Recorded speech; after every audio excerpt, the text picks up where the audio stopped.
I've got like, see, 9 days left in the month, and I do have a big pay coming to me.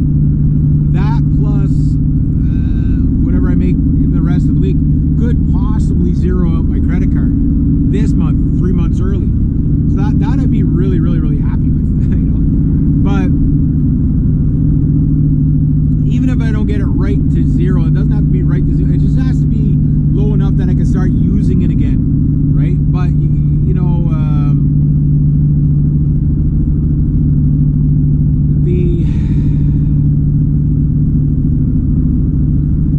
the idea is to keep my payments, minimum monthly payments, below $200 a month, right? And if I can make higher payments than that, that's great. But it'd also be nice not to have to pay more than $200 a month, so I have money to go to other things, which, you know, like, you know, I do have to get new cameras, got to get a new laptop, got to get brake job done on this thing, you know, the rear brakes. So there's always stuff that is priority. Got to get the chainsaws, got to do this, got to do that. There's like kind of like no end to it, right? So it's like, okay, rather than get flustered of not ever having enough, like, you can give me $1 million and it still probably wouldn't be enough to do everything I want to do, right? So it's just like, okay, well, work with what you got, you know, just go with the flow, you know, don't stress about it. It gets there when it gets there, right? But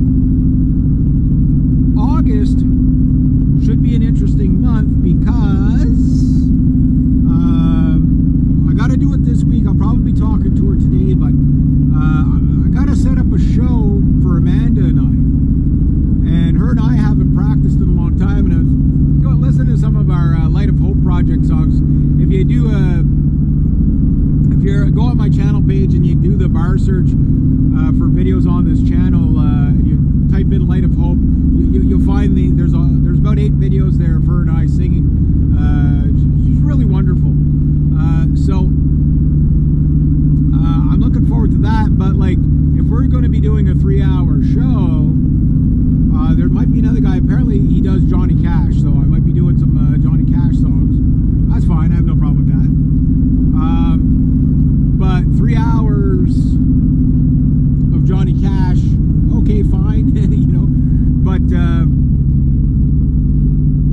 you know, I don't think we're going to be doing 3 hours of Johnny Cash, right? So if we got to fill in 2 or 3 hours, I gotta see how she wants to structure this, because are we putting on a concert, you know, and just playing straight through, which that's my favorite. I don't like doing sets. I like doing, here's an hour and a half, 2 hours straight, you know what I mean, like just a concert, so people can really get into it, right? That's why I like festivals and stuff like that, where you just play. You know, you might take a break at the hour and a half mark and whatever. But a lot of places are now like, they want you to play from like 6 o'clock to like 12 o'clock kind of thing. Like, it's like, no. Nobody does that anymore. I was 2 over now. Last time I was 1 over. This time I was 2 over coming in. I broke the speed limit by 2 kilometers an hour. Oh, I'm super early. I'm going to go make a video. I guess I should stay on the road, question mark. But anyway, yeah, her and I got to get together. I had an idea, because like, I could do a 3-hour show myself. I've got more than enough material, and whatever, you know, if people want to listen to me hoot and holler for 3 hours, fine, you know what I mean? But I really, really, really want to showcase her. Like, I really, because like, there's a lot more she's going to learn and stuff like that. But there's a time in a musician's, if you want to call it career, whatever, whether you're professional or amateur, it doesn't really matter, where you go from, we could play the song, to, we're gonna play the song. You know what I mean? Like, it's a different, like, and that comes out usually live, where it's like again, going back to, yes, once again, back in the 90s, that Syndicate live in Ottawa, first gig live in Ottawa, or first show live in Ottawa, 1995. If you watch how Stacey acts like on stage, she kind of reminds you a bit of Ozzy Osbourne, a bit the way she moves around and stuff like that there. But you can see her like when she starts headbanging and hopping around on the stage, you can tell she's right into it. Like that's somebody who now has stage presence and confidence. They're not like, okay, let's see if I can get through this. They're like, no, this is my stage, this is my song, you're gonna listen. You know what I mean? And so if I can get Amanda up to Stacey's level of confidence, that would be friggin' awesome, because I think she would be a really good show, put on some really good showmanship.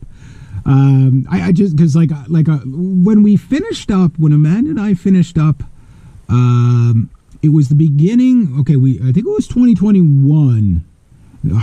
Where does the time go? It was 2021, and it was okay, or 2020, whenever everything opened up.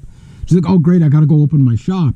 And that was kind of like, we never saw each other again. It was like, I was too busy, she was too busy, and we talk about it all the time. Oh, I miss our singing sessions, you know. But you can only do so many of those. You got to get out in front of people, because that's where it really shines, right? But you got to crawl before you walk, and you got to walk before you run. And so, you know, we got, you know, like to put out a 3-hour show. The problem with that, okay, for somebody who probably hasn't done a 3-hour show like that before, is you don't realize how taxing it is the first time. Like you're exhausted after the first set, right? So that's why I could ease her into it, because we were going to start doing the jam nights together and stuff like that. So what I'm going to do is, I got to do some Bon Jovi, some Keith Urban and whatever. And I'll let her pick whatever song she wants. So I'd love to do Bon Jovi's Miracle. I'll sing the lyrics so she doesn't have to stress about worrying about learning all these lyrics in such a short amount of time.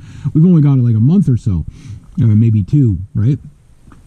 Yeah, like about maybe 2.5 months left before she closes the shop and does this show. So what I want to do is, okay, I'll do if I do the Keith Urban song that I really like, and she'd be great on the backing vocals on that. But for Miracle, that's right up her alley, singing the chorus to Bon Jovi's Miracle. The acoustic version of that I do, I think is pretty darn good. And I haven't done it live yet, and I can't wait to see the audience reaction, because it's such an uplifting song.